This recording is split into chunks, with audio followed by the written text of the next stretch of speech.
Hey, I'm Giovanni. In this video I want to show you a practical example of a Spout plugin I developed for Unreal Engine. The idea is pretty simple. Take what Unreal is rendering, stream it out in real time and bring it to TouchDesigner to process it. We'll start with a very basic setup, just one camera, and then we'll build on top of that with a multi-camera example. This is not a beginner tutorial, it's a real setup and the kind of thing I actually use in my own projects.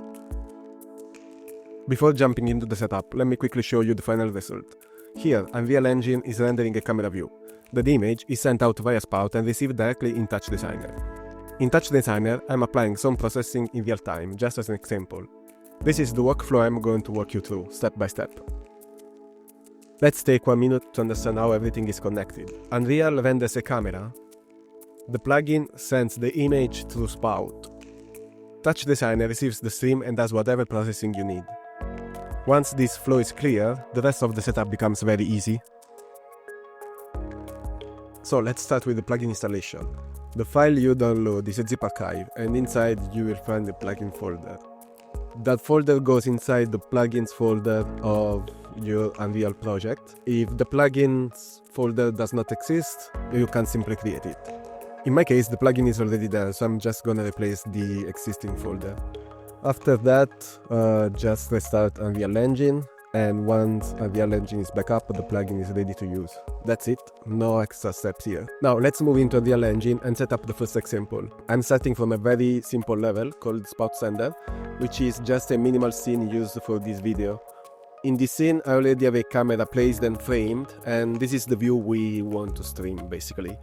I'm also using a simple Niagara system to add some motion to the scene. If you download the project, you can play around with it and experiment freely. I'll go through this setup in more detail in a future video. So, the basic idea is that the plugin takes what the camera is rendering, writes it to the render target, and then sends that texture through Spout. The first step is to set up the scene capture that matches the camera field of view. So, the scene capture component 2D needs to have the same field of view as the camera. Otherwise, the result is going to be different from what you get from the camera. And this scene capture component writes to a render target texture, and that render target is what we're actually sending outside of Unreal. So if we go here, let's take a quick look at the render target itself. Here I'm defining the resolution and the texture format.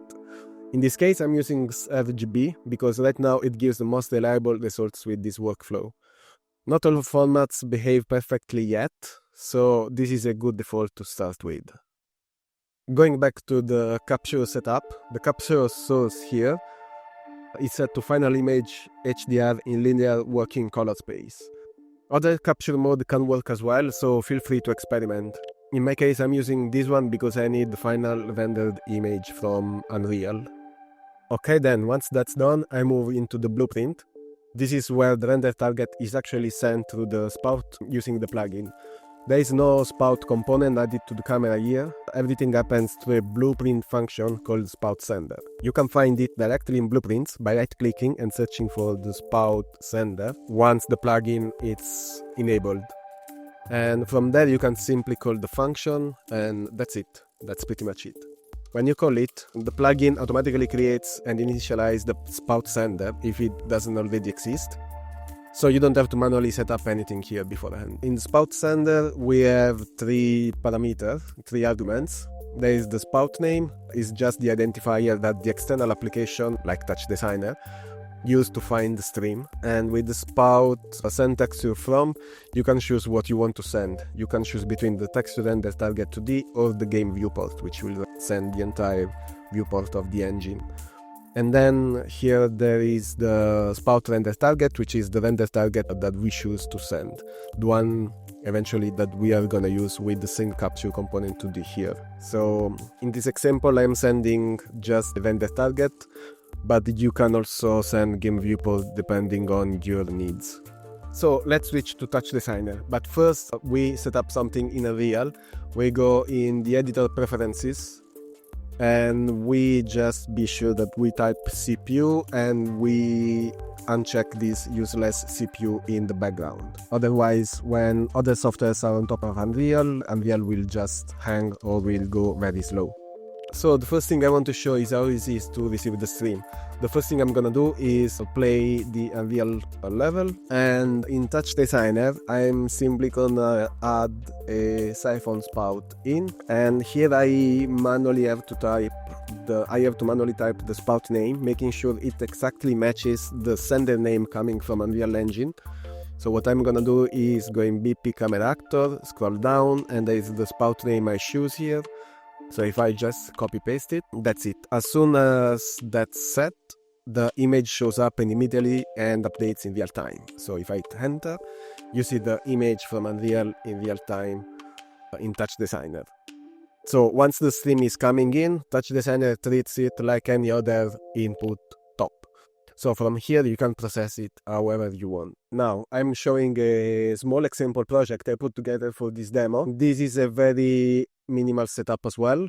It simply receives the spout stream and applies a basic distortion to it with optical flow and feedback. So just to simulate a data moshing style glitch, here is the spout input. And the point here is not the effect itself, but to show how easy it is to take the stream from Unreal and start modifying it in TouchDesigner, exactly like you would with any other top input. So the same setup works with multiple cameras. Each camera simply uses its own spout sender with a unique name here, and this allows you to stream multiple views at the same time. In TouchDesigner, each stream can be received and processed independently. One important thing to keep in mind here is performance. In this example, the Niagara actor is only visible in scene capture, not to the main scene camera. This way, we avoid rendering the same content multiple times. Rendering several cameras is already quite heavy on its own, so reducing some of that overhead helps keep performance under control. This kind of setup is especially useful for installations. Performance is so more complex visual pipelines, where multiple views are needed at the same time, but also performance matter.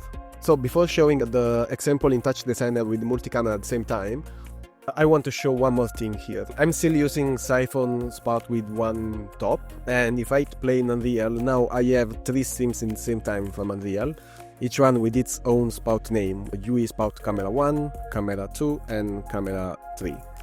So each one of those cameras is a different stream. So if I change the spout name manually, I can immediately switch to a different camera from Unreal. If I take this name of the camera 1 and I go in TouchDesigner and I change this name here, I get the stream in real time immediately, and I can do the same with the other cameras. So as long as name matches, the stream updates in real time. This already gives you a lot of flexibility even with just one input.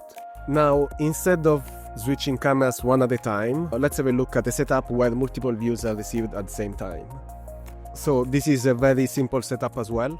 Each camera coming from Unreal has its own siphon spout in top, and each one is identified by a different spout name. So if we see here, this is spout camera 3, spout camera 2, and spout camera 1. Just like before, the names are written manually. They need to match exactly the sender names defined in Unreal.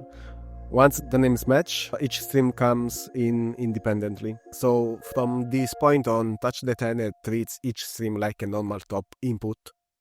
That means that each camera can be processed separately or combined in different ways depending on what you need. In this case, I used the simple data moshing I used in the other example.